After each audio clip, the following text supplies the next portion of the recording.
Welcome to Project Citizen in Focus Session 2. We're really thrilled to have you this evening for the continuation of our series on Project Citizen, a program that we're all super passionate about. We have some amazing presenters for you today. I will just briefly say hello. My name's Emily Voss. I am the Senior Manager of National Programs and Professional Development at the Center for Civic Education. But the true stars of the show are Barbara Ector, Sally Martinez, and Kathleen Dickinson. And so I will officially hand things over to them to introduce themselves and kick us off. Good afternoon. I'm Sally Martinez. Barb. I'm Barbara Ector. And I'm Kathleen Dickinson. I'm with the Nevada Center for Civic Engagement and have been a Project Citizen, We the People state coordinator since 2009. Thank you. So we're going to address in session 2 today the problems in the community and fostering students' passion for engagement. I'll lift my finger, Emily, when it's time to advance. All right. I'll follow you as best I can. Technology is beautiful, but we're having a few issues. So this is our agenda today. Okay, we're going to go over our objectives. Again, we'll introduce the team and we'll talk a little bit more about ourselves just very quickly. We want to address the topic of civics also very briefly. We're going to take you through some strategies when we're going to identify problems and the level or identifying problems and the level of government. And then we're also going to address strategies for understanding the steps and then picking a problem and solutions for sticky situations. So we've come up with some sticky situations that you might come about and ways to address those. Our objectives are to, one, that you'll learn innovative approaches to help students identify and choose community issues. You'll learn strategies for managing students' disagreements or highly controversial regarding controversial topics. And then you'll learn strategies for determining the appropriate level of government for each student project.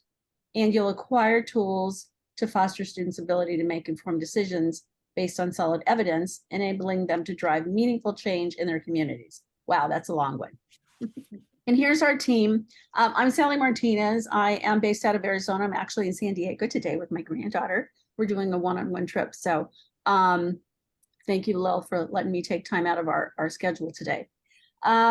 I actually started out with the Center for Civic Education as a volunteer working as a coordinator, state coordinator 10 years ago.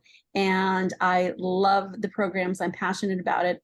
I have had the fortune of doing mostly professional development for teachers over the years and working both internationally and nationally, and working with wonderful people like Barb Ector and Kathleen Dickinson.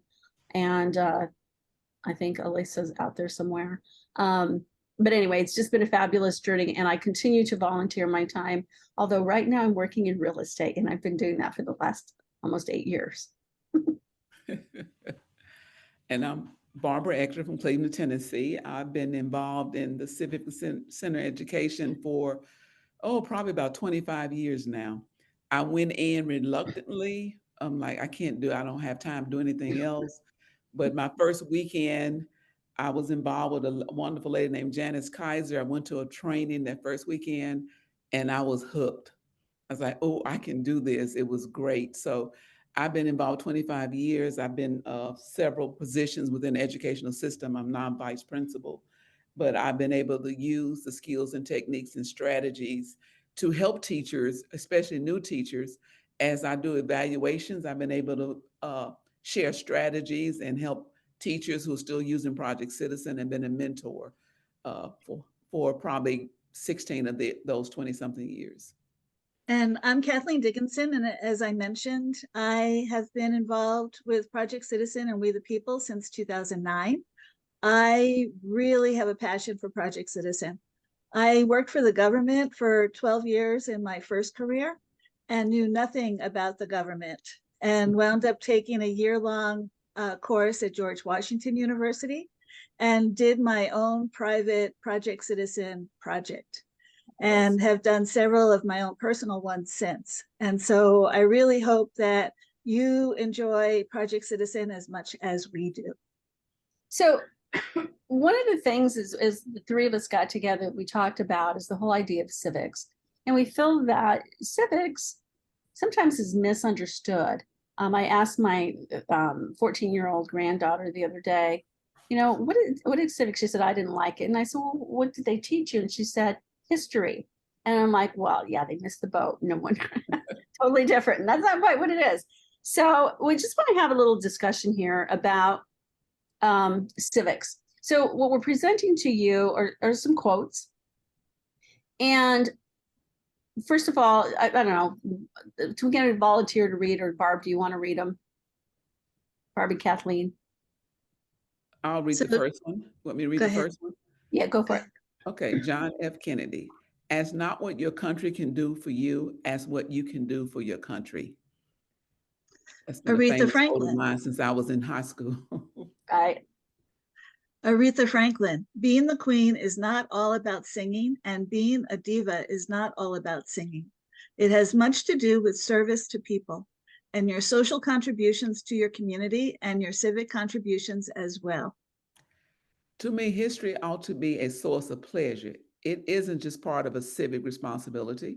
To me, it's an enlargement of the experience of being alive, just the way literature or art or music is.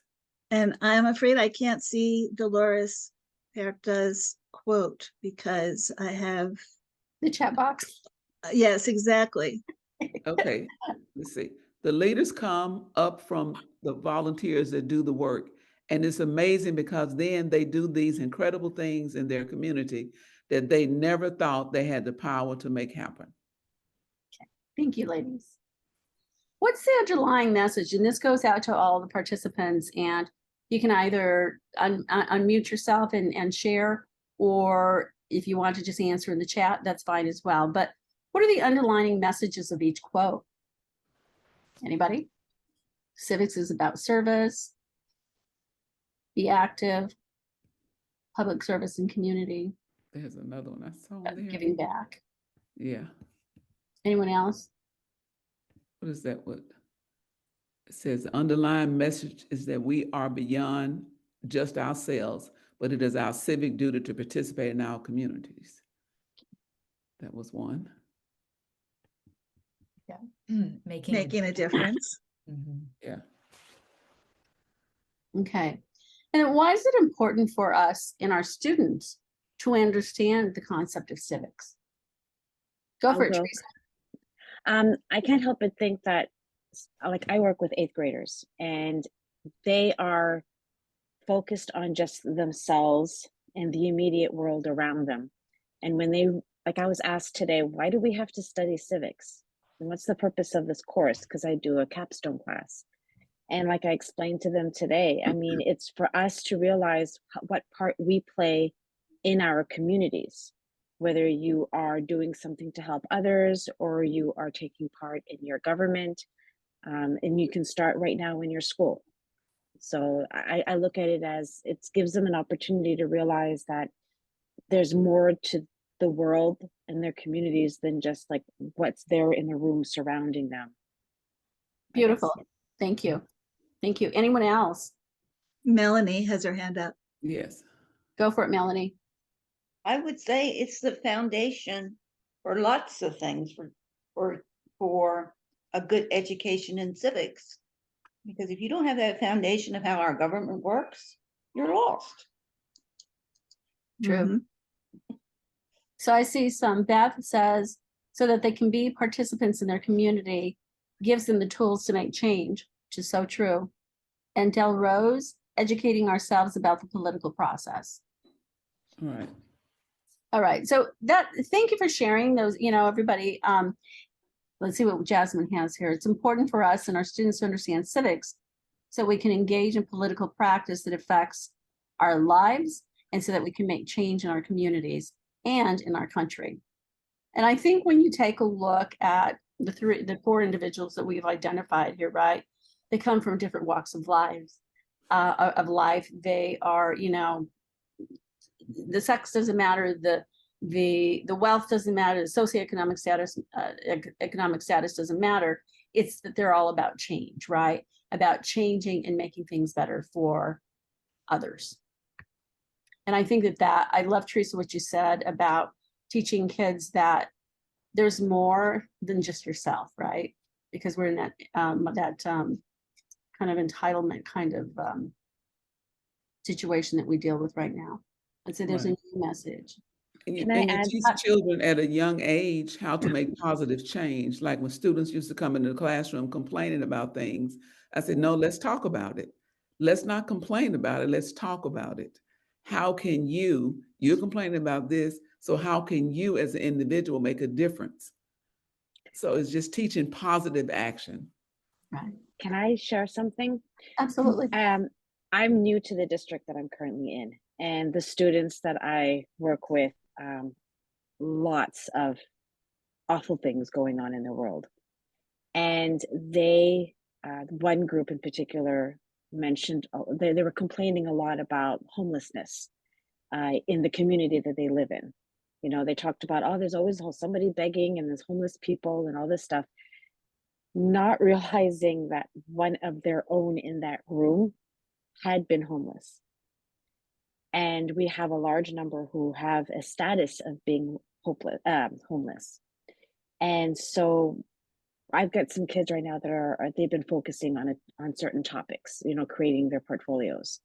And one of the groups decided to do it on homelessness. So they have gone as far as to invite two representatives from the local homeless shelter who have come to talk to the class. They did their interviews with them as well.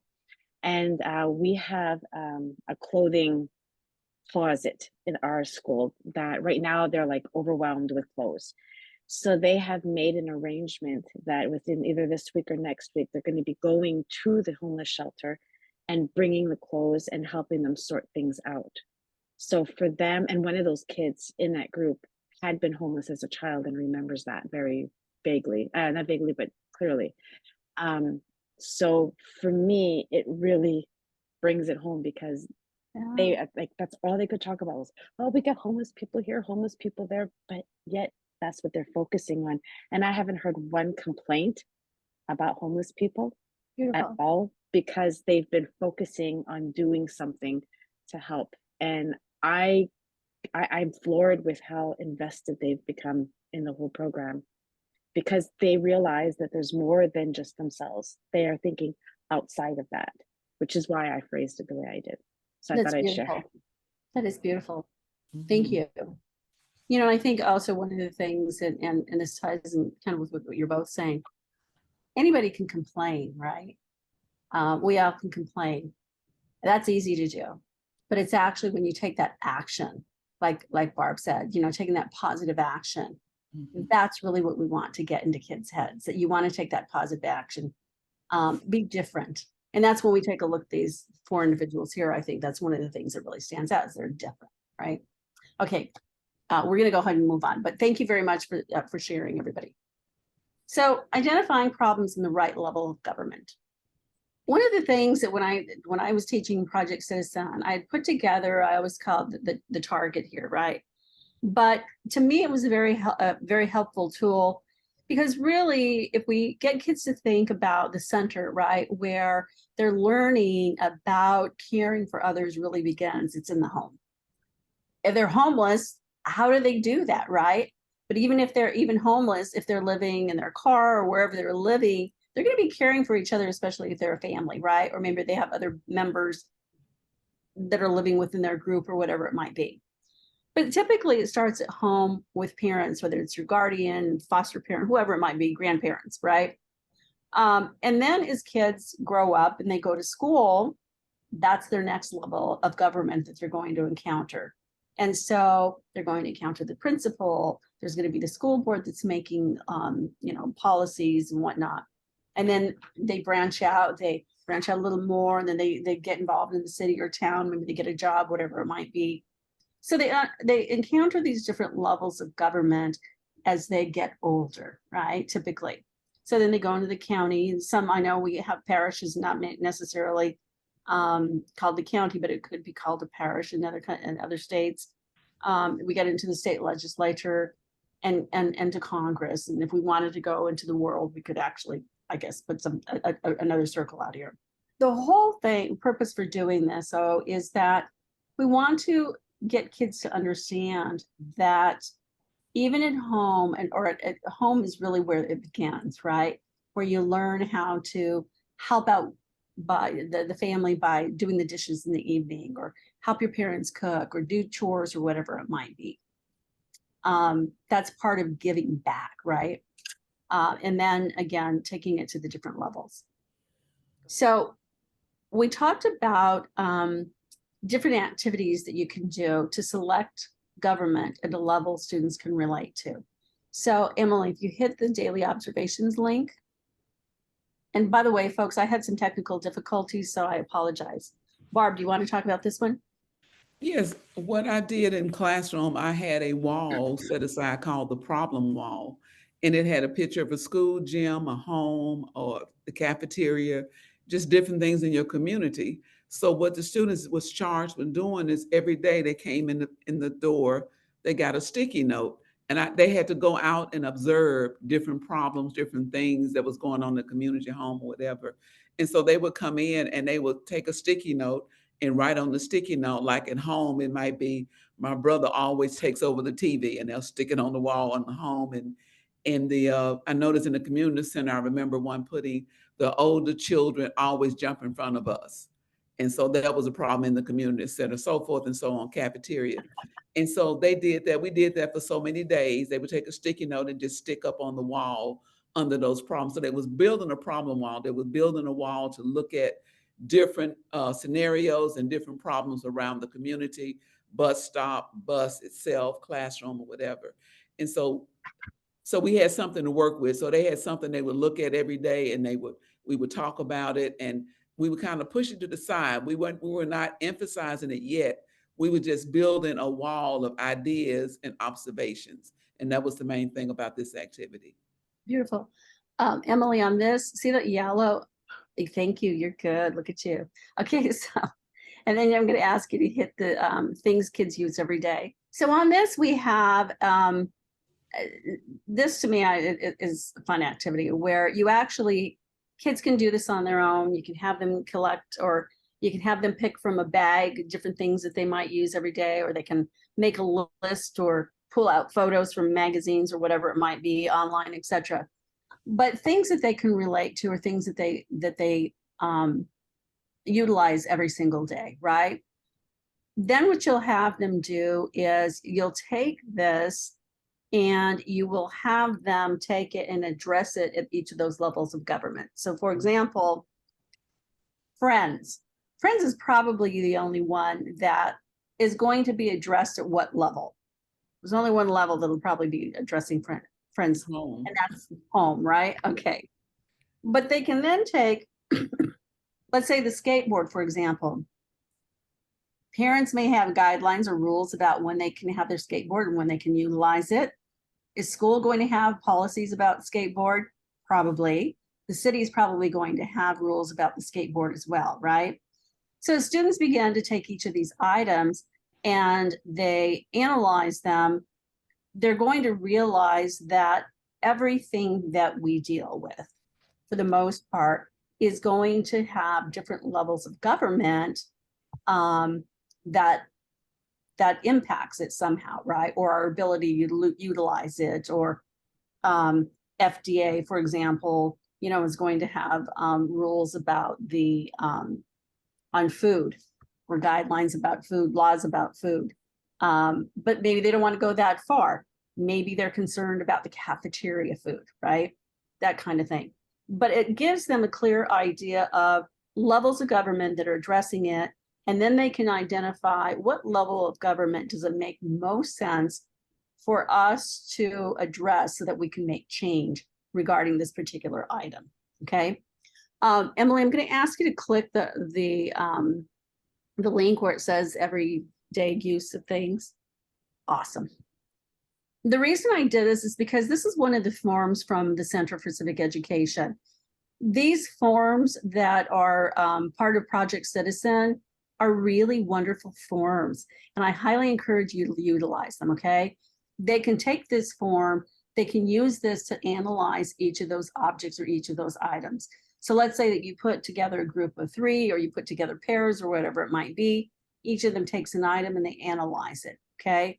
The other thing that I would suggest is that maybe you take and you put one of those targets, right, with the different levels, and then they could even post those on those different levels if they wanted to, okay? Like at what level is this addressed? But I wanted to point out, and the reason I have this link here is because I really wanted to point out the forms. Please utilize the forms that are in the book. They've been put together for a reason, and they're really wonderful, and we don't have to reinvent the wheel. Okay, that was just my little plug on that one. So, And I had I did the problem wall, but also one year I did this with another class, and I just had pictures on the wall, and they would notice things going on around them, the same idea, and they would take the sticky note and stick it in front of the bus. If it was a bus issue, a bus stop issue, they would take it right on the sticky note. If it was a school issue, around outside the school, community center. So you can use pictures on the wall, or you can use words on the wall, but it depends on your grade level. But you know, I taught 8th grade in high school, and they all like the pictures regardless. They act like they don't, but they all enjoy that. So you can have a picture wall too, but it's the same idea of problems and observations, places they go on a daily basis. one of the other things that we talked about with this thing about around the school is to literally take your students for a walk around Right. school, in the premises of the school, right? Depending on the size of your school, whatever, but have them make observations. Do they see crosswalks? Do they see street lights? Do they see the sidewalks alone, right? Various things that they're going to encounter. Have them take a little notebook, maybe they work in pairs, whatever it might be, but have them be more observant and cognizant of their surroundings, right? And again, it ties in with some of the other strategies we've already talked about, right? But I think that sometimes kids don't even pay attention to the surroundings. I mean, I think of a number of people that can't tell me what street they have to turn on to get to their house, that kind of thing. So we want them to be more aware of that, okay? If you hit that. Be part of that language arts part of journaling. Exactly. Yeah. Sorry. Okay, Emily, if you hit that photo with the lower right corner, there you go. I have them embedded in there. And then the in the use, and this is similar, right, Barb? Yes, it's similar, but you can also have them note what form of government this is. Right. So when they do in the news, they're doing current events, and you can have them put on the sticky note or in their journal what form of government, like what's going on. This bus, it could have been, was it a bus accident? It could have been a lot of things going on, but what form of government will deal with that particular problem? Before we go into the understanding the steps, making policy changes, you know, we talked about this, and Kathleen has some really great ideas or I'm going to ask you to share a little bit, Kathleen, because we really do want to emphasize the whole idea of, you know, helping kids to understand what level of government it makes sense for them to address so that they can make that positive change, right?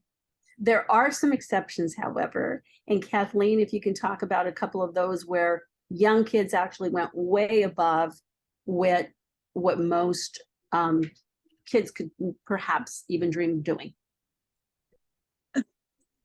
They are amazing and unlimited with what they could do. Right. We had one middle school here where the students were feeling uncomfortable because older kids were getting out of their schools early and coming onto their campus. So the middle schoolers wanted the gates locked, and their teachers and administrators told them that wasn't possible. It was against the fire code. So they took it amongst themselves, and these were 11 and 12-year-olds. They took it upon themselves to walk around the corner to the fire department and ask the fire department people if this was true or not. And they found out that it wasn't true. The firemen told them that as long as the teachers and administrators had keys, they could have the gates locked. And so that's one example. We had another class that, you're not going to be happy about this one, but it was before cell phones became so ubiquitous. and they wanted cell phones in order to be able to make phone calls to their parents or have emergencies. And it took them 4 years. So they actually handed it down to subsequent classes to be able to pursue this. And they wrote their legislators and presented to their legislators. And in our school district anyway, they were finally allowed to have cell phones. It's unlimited what they can do. They've worked on dress codes. They've worked on recycling projects. They've worked on how to drop students off and pick students up. They've asked to have traffic lights, crosswalks. It's amazing. And they figured out who they needed to go to in order to get these things done. And they were able to get these things done. Did I leave any of the stories out? No, they're wonderful. That's good. Beautiful. Thank you.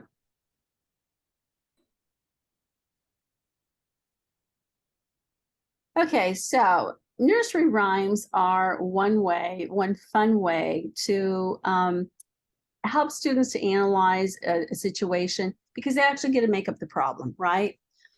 They identify solutions. They can select the best possible solution, explain how they would get it resolved with the correct governing entity. So Humpty Dumpty, obviously, and I won't read it to you, but everybody, most of us are probably familiar with Humpty Dumpty. Perhaps some aren't. Is that dating myself or whatever? I don't know. Jack and Jill would be another one. Okay. And then we have the old woman who lived in the shoe and Little Miss Muffet. We've put together a scenario for Humpty Dumpty. So here we have the problem with Humpty Dumpty. The park wall is unsafe. In the past 3 years, there have been 12 accidents involving the wall. Citizens have suffered minor cuts to severe wounds. The town government is responsible for the park. Well, park rangers inform citizens that they should not be sitting on the wall. They don't pay attention. So that's the problem. Okay. The solutions. Alternative 1 would be make the wall taller. Advantages is that citizens won't be able to get on top and sit on it. Disadvantages is the beautiful views will be blocked and it could be costly. Alternative 2, put up signage. Advantages is that it's cost feasible. It gives rangers more backing to issue citations. And disadvantages could be that citizens might protest or some won't pay the fine. So the problem that we selected is to put up signage citing the town ordinance and fines applicable. The advantages are, again, the cost is feasible. It gives the rangers more backing to issue citations because they can point out the law. It's right there, clearly stated. Disadvantages are that citizens might protest and some won't pay the fine, which could lead to another issue, right? Constitutionality, citizen rights are not affected by the proposed policy. There's, it's a safety issue. And then governing entity would be the town council. Our action plan involves attend a town hall meeting to see how the meetings are run, so we have a clear understanding. Schedule a meeting with the mayor, meet with the mayor, get on the town council agenda, prepare a presentation, and present to the town council. Our supporters would be people who have been wounded, people living near the park, maybe the fire department because they've had to, rush over, and then park rangers. Opponents are the taxpayers who are concerned about possible tax increases. Our resources were the ordinances from the nursery land towns and Mother Goose. Okay, so that's a simple way. Of course, it's made up, but the whole idea is we're trying to get kids to understand in a very simple way what this whole process is about. Okay, so the next page, we have a form, and you'll see at the very top, this is something that's really important. And when I think of Larry Gersten, I don't know if any of you have had the opportunity to, I know some of you obviously have, but if all of you have had the opportunity to listen to Larry Gersten present. But what he talks about is the whole idea of that we establish a policy, we enhance policy, or we enforce policy. Okay, The other thing that he talks about is these things when we take a look at what is the problem, how long has this been a problem, how widespread is the problem, how many citizens have been affected, and in what way were they affected, and then what are the resources that were involved. Okay, when we're taking a look at public policy, these components should be taken a look at. And so you'll notice that when the problem statement was written up, was 12 people in the last 3 years, et cetera, being very, very specific, very precise. This to me is a very good tool when you're working with children, or you're working even when I work with the teachers, because it gets them to focus on very specific, very detailed information that they're going to be researching to help them explain that the problem really is a major problem. Anyway, when you take a look at this, it follows the whole format of Project Citizen. It's very simple on one sheet. Okay, so what we're going to do is, I don't know, Emily, how many do we have? We're going to do a breakout. There are 12 of us total. Okay. And then of people not presenting, there are 8. Okay, so what do we just do two? If we do Jack and Jill, and how about the old woman who lived in the shoe? Okay. And what we want you to do, okay, what we're going to do, we can do 2 groups, and we can participate, obviously. But if we do 2 groups, the first group is going to take Jack and Jill. Second group takes the old woman lived in the shoe. And we're just going to go through this very quickly. Again, it's not going to take us much time to come up with something. I don't think it should. And then we'll just report out to each other as whatever we complete. And how much time do we have allocated? Like maybe 5 minutes? So is that adequate? Yeah. I think it is. Okay. Okay. Well, we'll open the breakout rooms and we'll see y'all in 5 minutes. Sounds good. So who wants to present from Jack and Jill? We had great participation. Teresa, she raised her hand. Okay. I don't mind. Okay. Okay, so we kind of brainstormed a bunch of different possibilities. And the best one was the fact that why are they even climbing the hill to begin with? Why don't they have some way of getting the water down to them instead of having to climb the hill?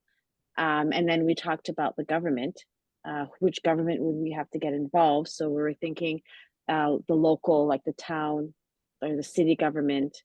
And what was the other thing? The cost.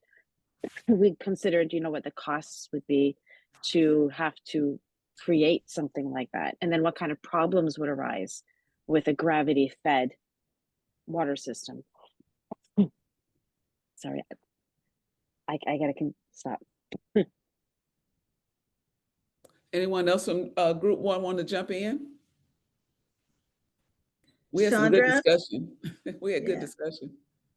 Yeah, that sounds good. That covered it. We want them to come up with a structure of some sort that can bring the water to the bottom.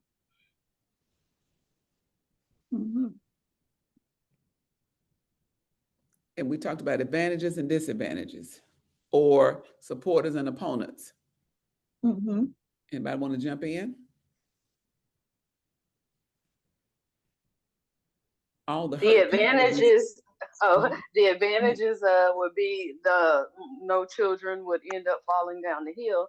And there also could be some other advantages we haven't considered, like maybe some people are hearing about the falls and they're not even bothering to go get the water that they need. So it would increase access to others, especially those who may have disabilities and weren't ever able to go up the hill.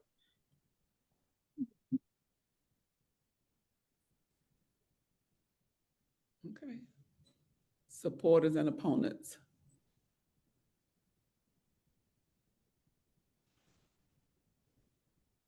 Also, supporters will be people who were previously injured, and their parents going up the hill, especially Jack and Jill. Mm-hmm. And our opponents, of course, would be taxpayers not wanting to increase taxes, or the local government not wanting to help with the project. Or anything that they may end up attaching to the package to pass something like this that may not be favorable. like Right. our politicians tend to do. Yeah. Yeah. And then we go back up to our action steps. We probably need to do a survey of those who were injured to see what their feeling is, how they were treated, what they're thinking. Start with the injured people first. And then we said we would some community support, who in the community will support us, and then we'll have to, other steps would be the local government. Those who would, city manager, mayor, city council, I think those going to visit those people who in authority. Did we get it all? Mm-hmm. We didn't talk about the constitutionality of it. Does it violate anyone's rights for us to want to protect people from going up the hill? No. If anything, we even talked about the fact that if we had a way to get it up the hill instead, we needed to make sure that it was something that was accessible to everybody. Right. Yeah. So that was why we liked the idea of getting the water down to us instead. Okay.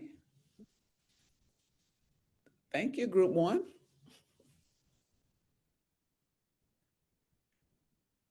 Group 2. We can't hear you, Sally. You're muted. I need a volunteer from group 2 so I can send you what we came up with, because I don't want to be the reader.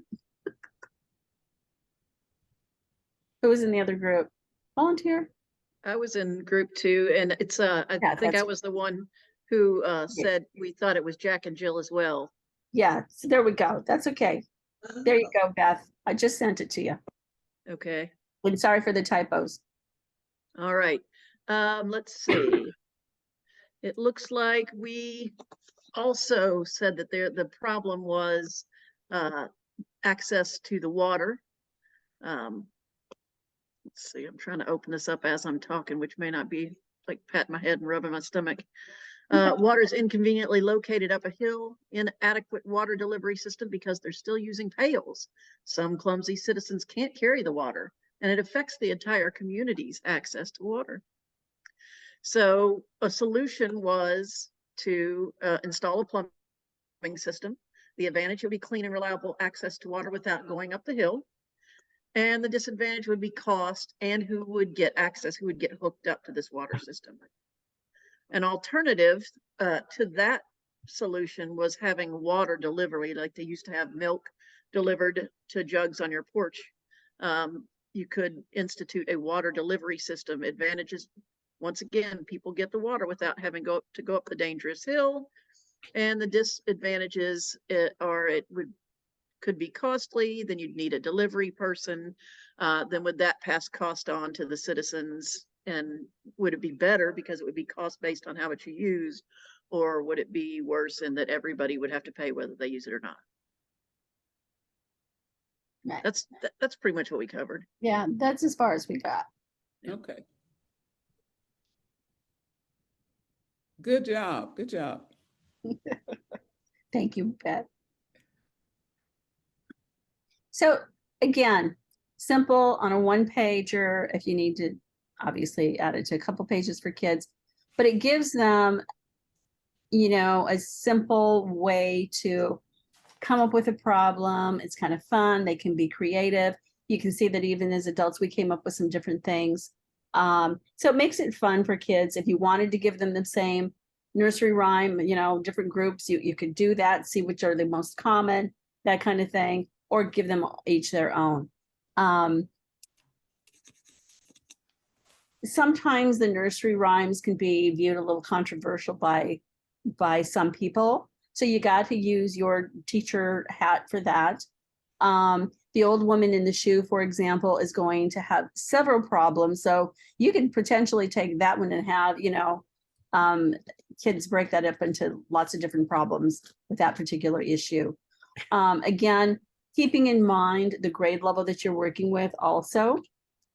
Jack and Jill, I think, might be, or Humpty Dumpty might be easy for younger kids. I don't know. It's up to you. You know your kids best and what they're able to handle. Okay. But again, it's a fun way to get them involved in this process of analyzing the problem, coming up with solutions, a proposed policy, and identifying steps. And you know, Sally, when I first started working with Project Citizen, we used a lot of the Dr. Seuss books because there are a lot of political, Right. a lot of them are written for political, I don't know what I'm going to say, but we use a lot of those, but some of those books have been banned in school libraries now. So we have to be careful about the books that we choose, but those were really good books to use at that time. Which takes us into the next section here. Emily, if you could go to the, oh, sorry, that was the next page. Okay, the children's stories, right? And Barbara's exactly right, is Dr. Seuss, you know, books are some that are really great to have your students analyze the situation, determine what the problem is. Identify those solutions again, select the best solution, and explain how they would get it resolved with the correct governing entity. Yertle the Turtle one is a great book for kids analyzing the whole issue of bullying. The Lorax, you know, with all the truffula trees being chopped down. Emily, if you hit the Yertle the Turtle image, you know, you don't even have to have the book in the classroom. Kids could literally go watch or listen to the story online. So we have those tools that are available to them. If you make it as an assignment for them to take home, they can have access to it. You know, do it in small groups, whatever it is, to make those available to kids. Again, if they're banned, that could be a controversial issue that you have to address, right? Okay, next. And then songs. And Barb, do you want to talk about this one? Yeah, sometimes we use songs, the community engagement song. What you'll find there, you can go on YouTube and listen to that. The students, they're in all various places within the community. Church, school, community center, gym, school bus stop, they're all over. So it gives them some ideas about places to look around in their community.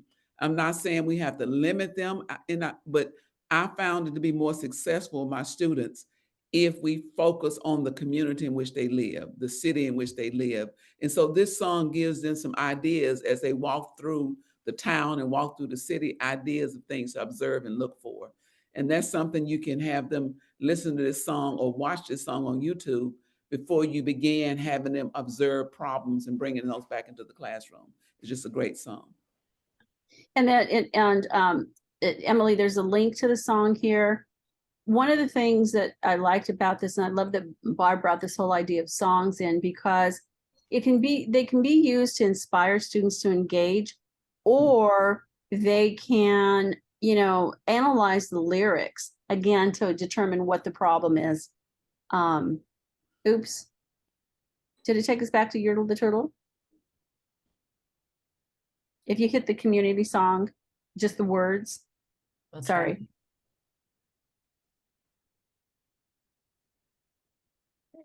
There we go. Yeah.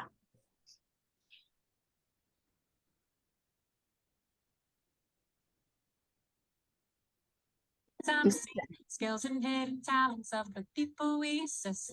Give residents priority and hand them the authority, because they have the power to affect what's in their midst. And a dream or goal. People are the heart, they are the soul. Every population has challenges and charms. Residents who dream of trails and parks and urban farms. Talking to the stakeholders should be top of your list. Keep in mind that in the past they may have been dismissed. What is your objective? Make it known and well defined. Let everyone know how and when to share what's on their minds. Making many access points to info and proceedings will ensure the most diversity of thought at all your meetings. Cause in order to bring equity, we all must take the time to see skills and hidden talents of the people we assist. Give residents priority and hand them the authority, cause they have the power to affect what's in their midst. Any dream or goal, people are the heart, they are the soul. But of course, not everyone is free at 5 p.m. As for me, the meeting simply slipped my mind again. So instead of hoping that we all will come around, go straight to the people at the market or playground. Come prepared to share how we can be part of the vision for the most important place, that is the area we live in. Another way to foster trust and start to build a group is through a group activity aligned with what you do. This could be a cleanup day or walk about a site. Be sure to offer snacks and shatter optimism bright. Cause in order to bring equity, we all must take the time to see skills and hidden talents of the people we assist. Give residents priority and hand them the authority, cause they have power to affect what's in their midst. And a dream or a goal. People are the heart, they are the soul. Biggest changes often start with actions that are small. You never know who you'll inspire next to heed the call. And if you'd like to learn some more, just click the link below. Planning and your energy are helping good to grow. Cause in order to bring equity, we all must take good time to see skills and hidden talents of the people we assist. Give residents priority and hand them the authority, cause they have the power to affect what's in their midst. Any dream or goal, people are the heart, they are the soul. Any dream or goal, people are the heart, they are the soul. Thank you. It's a fun little song, but you can see where it can inspire, really inspire kids to get involved. Right. Waiting for the world to change is another one that takes you to a video. Can actually get kids to analyze that. If you go to the next slide, Emily. What's Going On by Marvin Gaye. That one's kind of deep, okay? And then I like this one on Make a Wave too with Demi Lovato and Joe Jonas.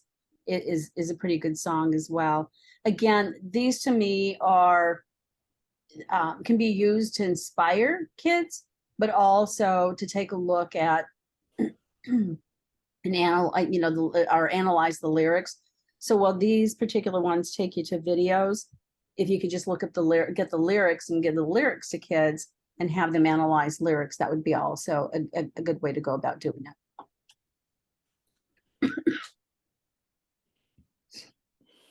it. A few things to keep in mind. Steer students in the right direction by avoiding some of the common issues. In the past, some of the things that we've seen, some of the common problems, I guess, that we have seen is when kids actually work on a community solution, but it's not necessarily public policy. Okay, so we want to make sure many community organizations are engaging in acts of civic responsibility and duty. However, while the actions they take are fantastic and help others, they're not necessarily issues of public policy. So an example would be a canned food drive, right? It's a wonderful thing. It's awesome that what they do. However, we want to make sure that students aren't doing something that's a canned food drive. And that's one of the things that when you're taking a look at the little video that we just watched, right, that song, is having students even analyze that. Is this an issue of public policy, or could it be merely a community solution? And I don't say merely like in a negative way, but we wanted to make sure that they're addressing public policy. Emily, if you could click on the image there next to that one.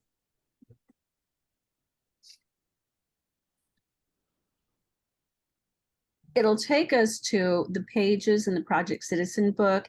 And if you scroll up, particularly on page 6, this is where we're addressing that issue. What is and what is not public policy, okay?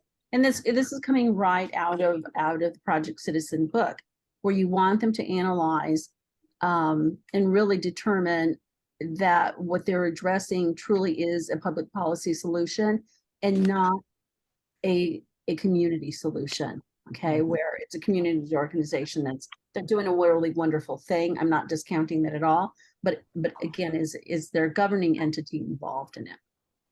And so I just wanted to point that out. Again, following the book,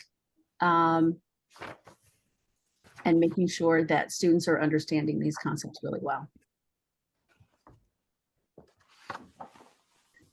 Another issue would be appropriate level of government. We talked about this a little while ago, kind of, and that's that students should understand that there are different levels of bureaucracy within the government. Sometimes it's not always the elected officials who will make a decision, or sometimes they need to go through an administrative body to get to the lawmakers. And so an example would be the school superintendent. You don't just show up at a board meeting, right? But there are protocols and procedures that you need to engage, in which students will need to engage in order to get to the school board. And typically that's going through the school superintendent, right? Getting on the board agenda, those kinds of things. So ensuring that they understand that aspect of government. Controversial issues, and we're going to delve into this a little more deeply, but students might be adamant about a particular problem or topic that could be very controversial. Have them analyze the issue deeply in order to find an aspect of the topic that isn't so controversial, but can still address the problem. And one of the things we talked about is perhaps transgender rights, right? If that is a topic that's going to be extremely controversial, then maybe they analyze a little more deeply into that. And it could be that what they're really concerned about is the whole issue of bullying as it relates to transgender. Okay, so again, having students dig in deeper. Next slide. Barb, do you mind taking this section so I can cough? Yes, you want to go to the next slide? Okay. Sometimes students bring up controversial issues, and just because they're controversial doesn't mean we can't address them. We might have to, the way we address them might be different, like disciplinary policies. The students might disagree with discipline policies regarding phones, backpacks, etc.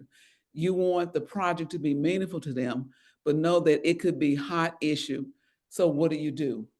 Well, one thing we always did is to make sure that whatever the students wanted to do, it cannot contradict what's in the district policy.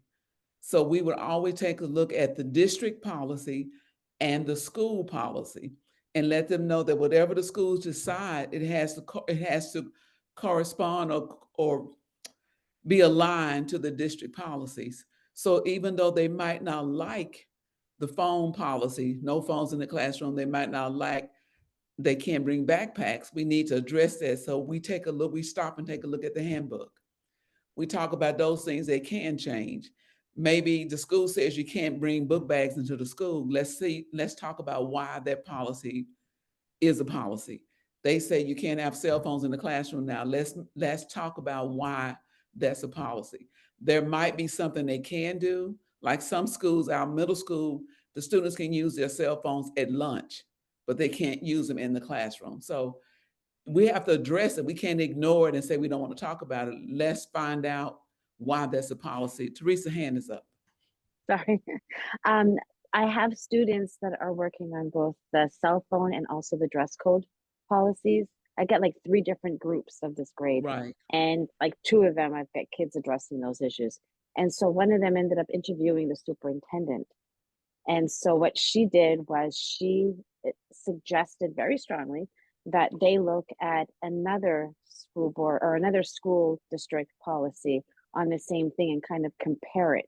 And basically the one that she suggested is one that they had more leeway on their dress code, for example, than our school district had.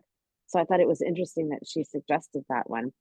But it was basically to like prepare themselves, to arm themselves when they compare and contrast Right. the 2 policies. So I'm just curious where they're going with it. But like, I've got some kids that are like really adamant about, well, we need to change this policy.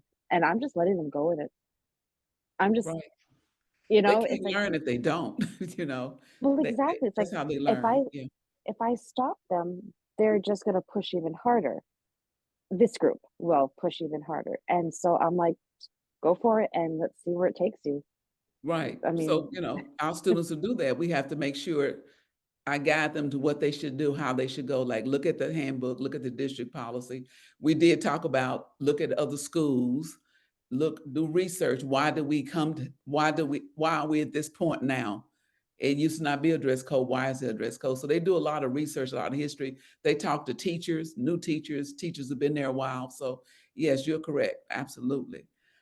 Parent disagreements. Parents might not like the topics that some of the students are choosing. So we have to consider that. I mean, they're banning a lot of books in a lot of states and a lot of cities. So we have to look at parents' disagreement. And it might be that student can't work on that topic in that group. They might have to go to another group. So if you have 2 or 3 projects going on within one class, then you can do that. But some classes is one big project. So we do have to get parental permission to even read textbooks now. So, and then the sex and gender, the sex education, gender seems to be a hot topic for parents and school administrators. So that's something we have to be cautious about. What is the climate?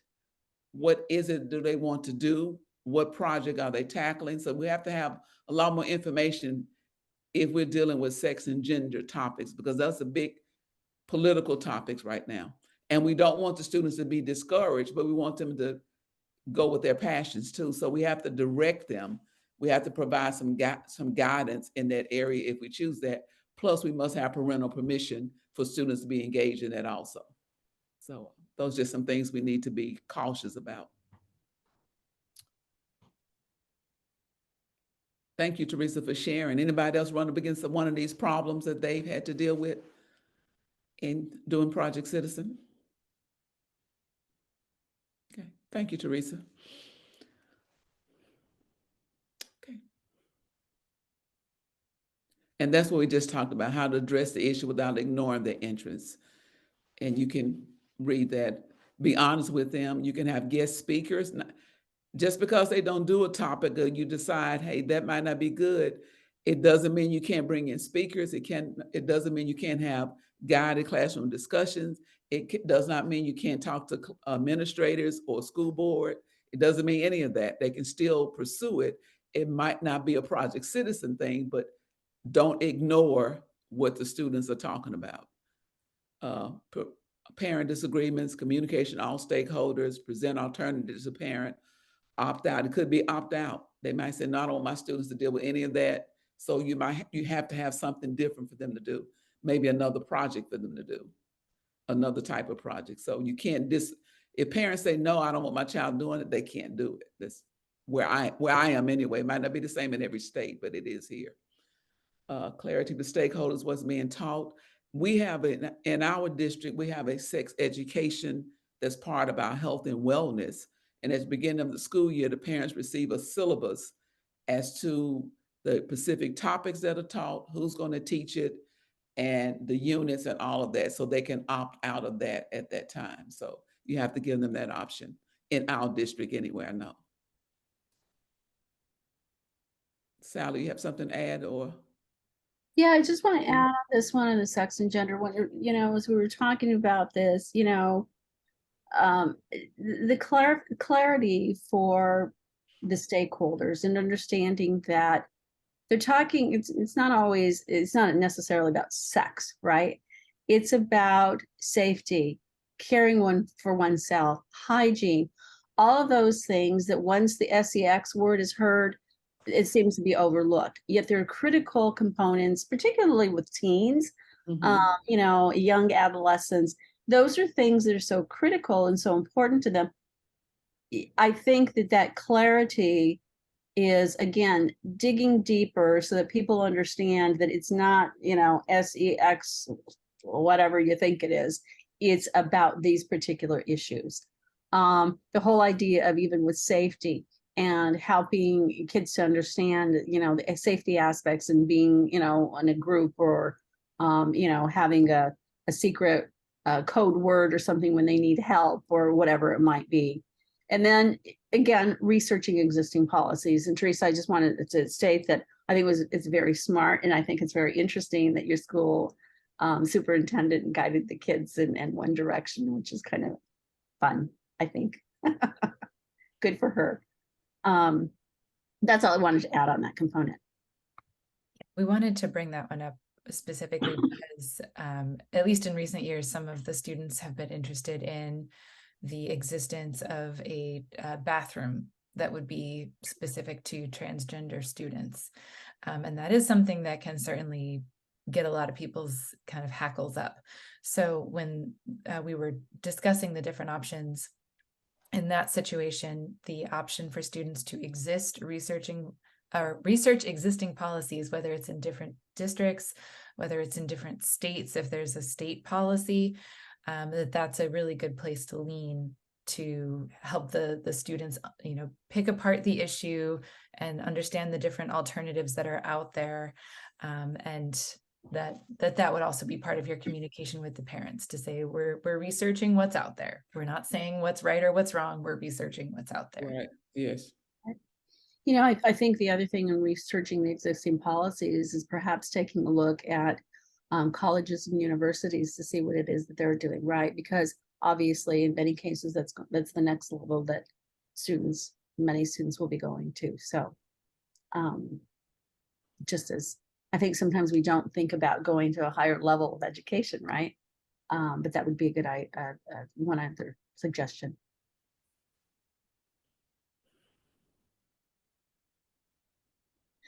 What we wanted to do at this point was break into groups, but maybe because we're such a small group, we can just kind of do this without breaking. We'll just be one big group. But what we wanted to do is talk with you about what are some controversial issues that you have, we can go back one. What are some controversial issues that you have encountered or that you are concerned about? And then we kind of have a brainstorm as to how you might address those issues. Anybody? Teresa. Sorry, I'm very tired. No, you're fine. Do not apologize at all. It's perfectly fine. It's fabulous. Okay, so I've got one group that decided that they wanted to focus on mental health issues, but they're coming upon the situation where it's not about a policy change, because they seem very satisfied with what the policy we have in our school is. That they've spoken to our guidance counselor, our social worker, our principal, and they feel that instead of it being, and this is the very first thing that we've done, like we haven't done any other projects, first time any of us do this. So I'm seeing this as an opportunity for the learning curve is straight up, basically.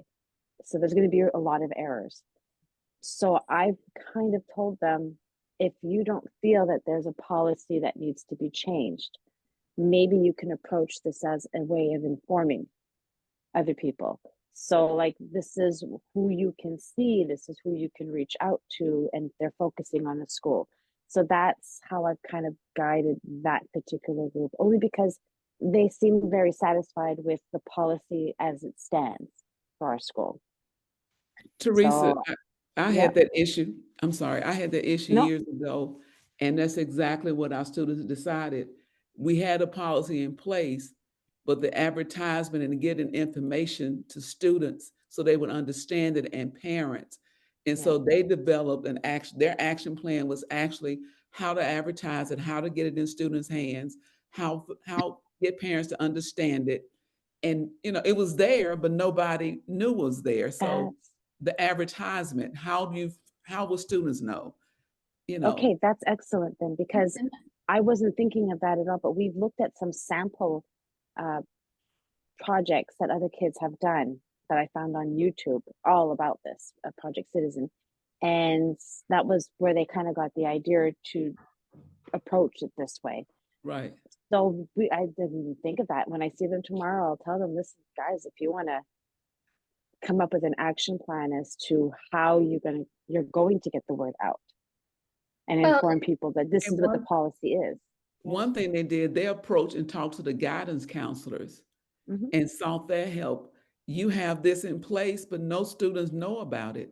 So they actually got the guidance counselors. What they do every year, they visit every classrooms and talk about those kind of things. They give them a little card with the hotline numbers on it if they're out of school or something has happened. So they went to guidance counsel and presented what they wanted to do with guidance and got the counselors involved.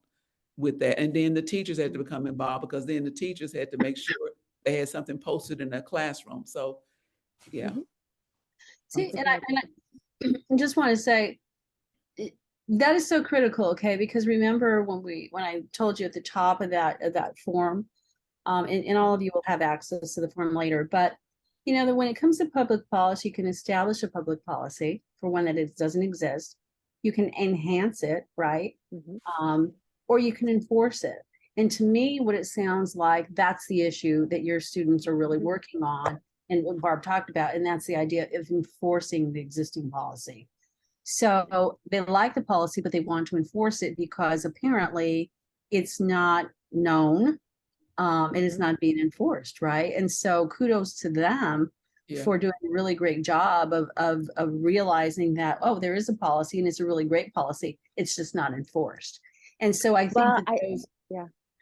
go ahead. I was just gonna say it's not that it's not enforced, but because our district, as small as it is, it actually does a very good job. The kids know where to go, Okay. and they know who to see, and they know how to get help. From what I've seen so far, and I've been in the school district for a little over a month, but I think it was for them. They were like, okay, well, we found all this information. We know now what the policy is. What do we do with this? And that's where I wasn't sure how to guide them. Okay. But I like the idea of saying, okay, this is where you can take this. So this is the persuasive part of it, and this is where the policy change and the steps of your action plan that you can take. So thank you very much. I appreciate the guidance on that. Yeah.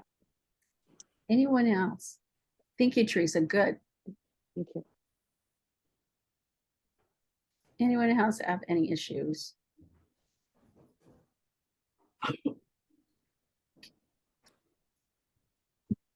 All right, let's go to the next section.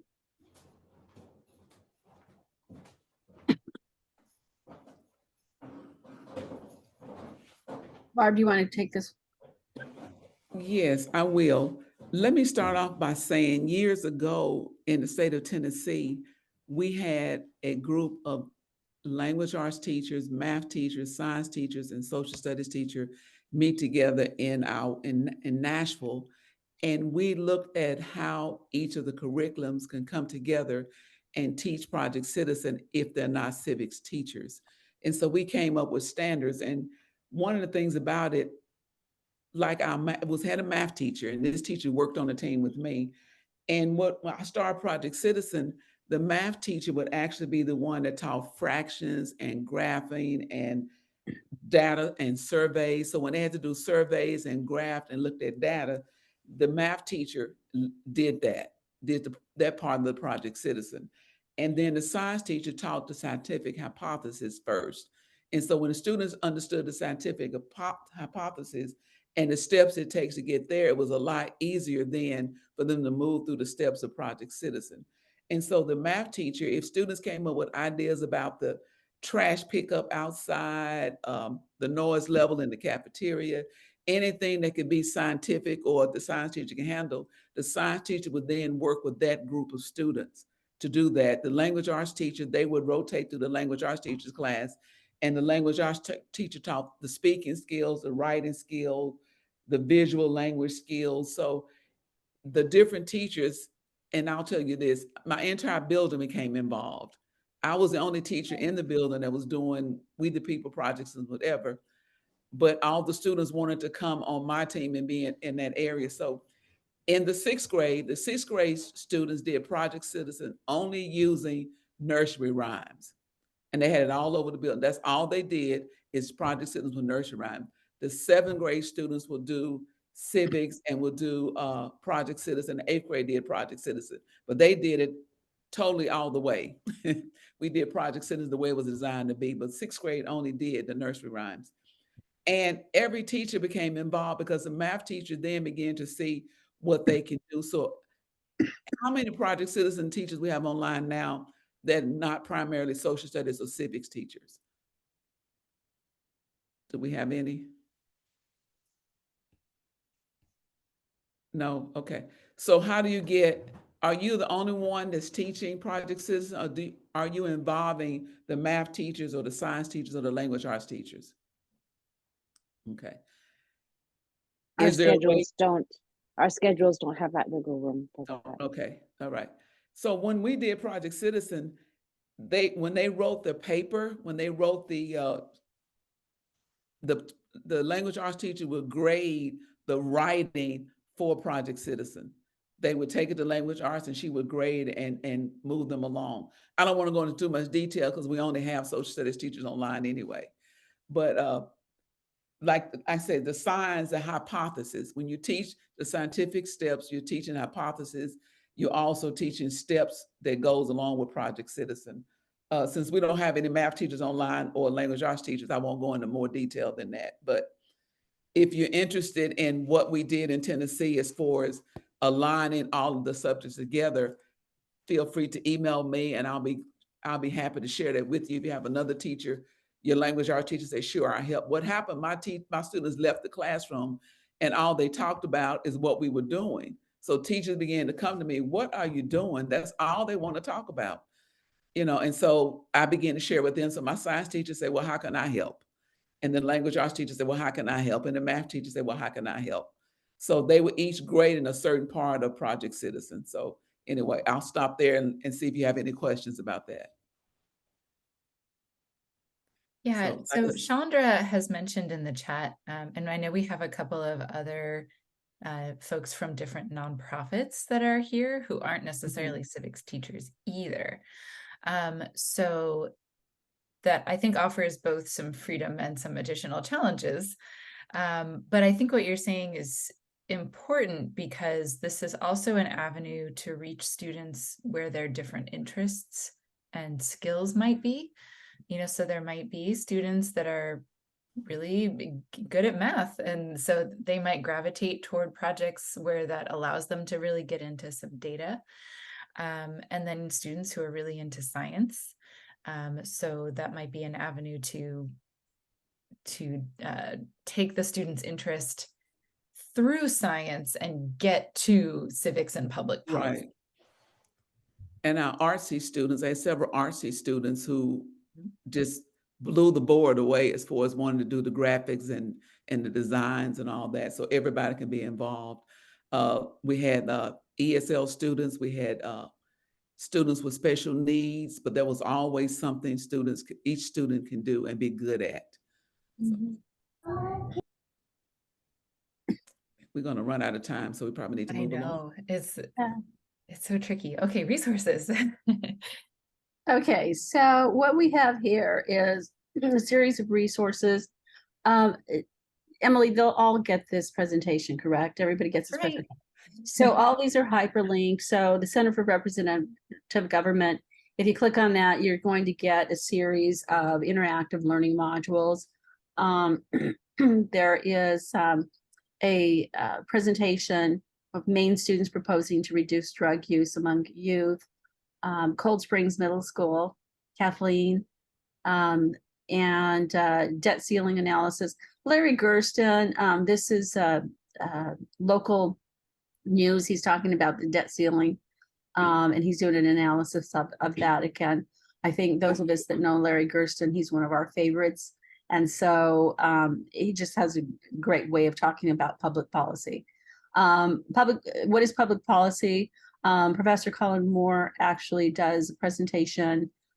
This was presented by the Nevada Center for Civic Engagement. Kathleen, do you want to talk about that a little bit? It was part of your professional learning community, I think. Right. We had him come in a couple of times to speak to our teachers.